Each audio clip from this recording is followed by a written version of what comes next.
Nice. Fat loss palak రైస్ని చేసుకోవడానికి ముందుగా ఒక కడాయిలో వాటర్ వేసేసుకొని హీట్ చేసి పాలకూర నేను 2 to 3 మినిట్స్ కుక్ చేసి వెంటనే చల్ల నీళ్ళలో షిఫ్ట్ చేసిన తర్వాత మిక్సీకి వేసుకొని ప్యూరీలా చేసుకుంటాను.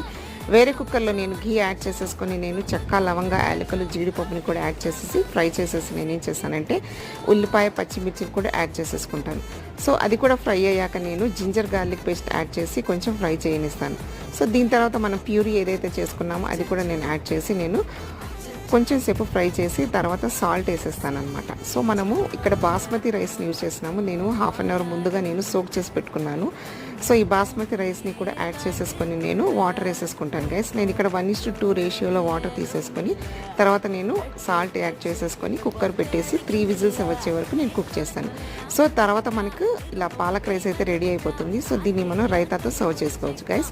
సో చాలా టేస్టీ, చాలా హెల్తీగా ఉండే పాలక్ రైస్ని ఇలా మనం తయారు చేసుకోవచ్చు. Thank you.